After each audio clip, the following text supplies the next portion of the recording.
पालखीचं प्रस्थान आज सासवडहून जेजुरीकडे होत होतं आणि या दरम्यान या जो पालखी मार्ग आहे सुरवडे गावाजवळ घडलेला आहे। या ठिकाणी जर पाहिलं तर एक जो वारीतला जो ट्रक आहे जो वारकऱ्यांचं सर्व सामान घेऊन जातो तो दिंडीमध्ये शिरला आणि यामध्ये 4 ते 5 जण जे आहेत ते गंभीर स्वरूपाचे जखमी झाल्याचं जी माहिती आहे प्राथमिक माहिती सध्या समोर येत आहे। आपण जर पाहिलं तर या ठिकाणी जास्त प्रमाणात जीवितहानी झाल्याची देखील शक्यता जी आहे ती वर्तवण्यात येत आहे। असेच प्रत्यक्षदर्शी अपघातातले आपल्या सोबत आहेत बोलण्यासाठी आपण त्यांच्याकडून जाणून घेऊ। माऊली, नेमकं काय झालं ज्यावेळी हा ट्रक आला? ट्रक कोणत्या दिशेने आला आणि ट्रक काय भरधाव होता की काय? नेहमीप्रमाणे आम्ही सासवडहून जेजुरीला चाललो होतो।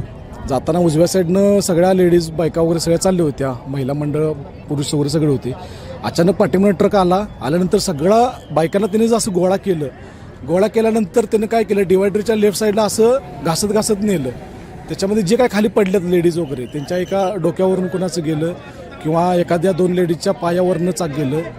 त्यात नशीब माझं चांगलं की मी तिथं चाललो होतो, मी एक साईडला होतो, मला बायकाने ढकलत मला धक्क्याने साईडला पाडलं, थोडंसं खर्चटलं मला। मग जशी कंडिशन खालची बघतोय तसं मला 2 तर काय मिनटं काय कळलं ना, मी उठून साईडला जाऊन थांबलो, तोपर्यंत म्हणजे सगळं संपलं होतं। ट्रक काय स्पीडमध्ये होता की काय? म्हणजे वयस्कर माणूस होता आणि जसं पाठीमागनं बघितलं दंगा ऐकू आला म्हणून काय चालू आहे तर ट्रक कंट्रोलमध्ये येत होता, पण त्याला कंट्रोल झालेलं नाही असं मला तरी वाटते। कारण की कंट्रोल एवढं मोठं सामान भरून एवढा मोठा ट्रक, कारण की त्याला पॉवर स्टिअरिंग नसते, साधा असते, कंट्रोल नाही झाला त्याला ट्रक वयस्कर माणसाला, त्याने डायरेक्ट म्हणजे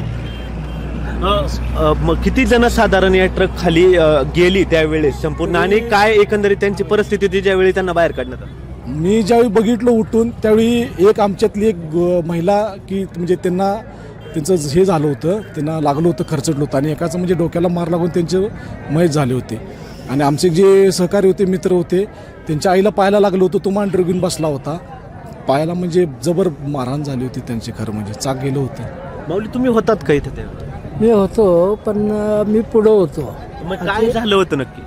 मागणं काय झालं ते पाठीमागणं धडकत आला, ते सब 2-3 बायकांच्या अंगावरनं झाला। आम्ही त्या साईडला होतो आणि पुढं जात असताना पुढल्या लोकांचा कालवा उठल्यानंतर आम्ही साईडला बघतोय जाऊन, तर ही परिस्थिती होती। तुम्हाला ट्रकचा वगैरे धक्का वगैरे लागला काय?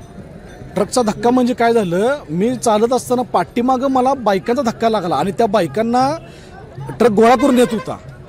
म्हणजे नदीपात्रात कसं पाणी आल्यानंतर जसं गोळा करते ना, तसं ती बायकांना त्यानं गोळा केलं पुढे बोनेट पुढं असं दाबलं होतं, बोनेट समोर दाबलं आणि मी समोर असताना मला बायकांचा धक्का लागला आणि मी लेफ्ट साईडला पडल्यानंतर मग त्या खाली ज्या बायका आल्या त्या म्हणजे त्यांना काय मग वाचू शकले नाही कोणी। एकंदरीतच आपण पाहिलं तर हाच तो पालखी मार्ग आहे ज्या ठिकाणी हा संपूर्ण जो प्रकार आहे तो घडलेला आहे। आपण या ठिकाणी पाहू शकता की पोलीस प्रशासन जे आहे ते या ठिकाणी आत्ता खरं तर उशीर झाला या गोष्टीला या ठिकाणी दाखल झालेला आहे आणि या ठिकाणी जवळपास 4 ते 5 ज्या महिला आहेत त्या या ट्रक खाली येऊन जखमी झालेल्या आहेत आणि त्या गंभीर जखमी आहेत। त्यापैकी काही ज्या महिला आहेत त्या मृत झाल्याची माहिती जी आहे ते स्थानिक जे आहेत ज्यांनी प्रत्यक्षदर्शी आहेत ते या ठिकाणी देत आहे। सावर्डे गावचा हा संपूर्ण परिसर आहे।